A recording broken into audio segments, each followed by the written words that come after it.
মাত্র নাজাতের জন্য আমি বলে থেকে এটা মনে রাখবা তোমরা, সেটা হচ্ছে বেহেশত আর দোজখ কেন তৈরি করা হয়েছে। এখন কিতাবে অনেক কিছু লেখে, সেটা কিতাবের ভাষা।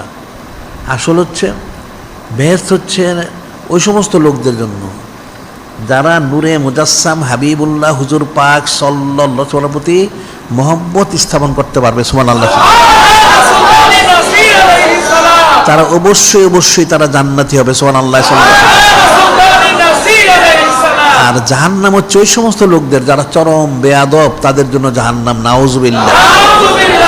যারা নূরে মুজাসসাম হাবিবুল্লাহ হুজুর পাক সাল্লাল্লাহু আলাইহি ওয়াসাল্লাম ওনার সামনে চুচারা কিলকাল করে, এদের জন্য জাহান্নাম, এদের জন্য জাহান্নাম, অন্য কারোর জন্য না।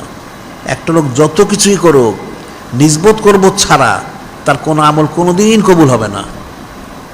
যেমন হাদিস রয়ে গেছে, আবু মাসউদ আনসারী বলছেন, ক্বালা রাসূলুল্লাহ সাল্লাল্লাহু আলাইহি ওয়াসাল্লাম মান সাল্লা সালাতান, যে নামাজ পড়লো, ওয়ালিম সাল্লা আলাইয়া ওয়ালা আহলে বাইতি লাম তুকবাল মিনহু মান সাল্লা সালাতান। কেউ নামাজ পড়লো, নামাজটা একটা বড় ইবাদত, কালেমা শরীফের পরেই নামাজ। এটাই বলা হচ্ছে, কেউ নামাজ পড়লো 2 রাকাত 4 রাকাত 100 রাকাত 1000 রাকাত, মান সাল্লা ওয়ালাম ইউসাল্লি ফিহা আলাইয়া ওয়ালা আলা আহলে বাইতি। নূরে মুজাসসাম হাবিবুল্লাহ হুজুর পাক সাল্লাল্লাহু আলাইহি ওয়াসাল্লাম তিনি ইরশাদ করেন, এই নামাজের মধ্যে সে আমার প্রতি, আমার আহলে বাইত সুন্নতের প্রতি সে সালাত পাঠ করলো না,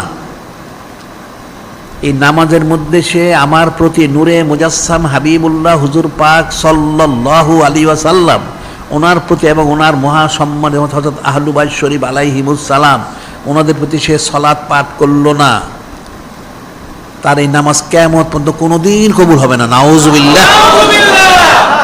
তাহলে বিষয়টা কেমন হইল এখন? তাহলে আমলটা কোথায়? হাকিকত হচ্ছে নূরে মুজাসসাম হাবিবুল্লাহ হুজুর পাক সাল্লাল্লাহু আলাইহি ওয়াসাল্লামের জন্য খুশি খবর প্রকাশ করা, এটার সবচেয়ে মূল আমল।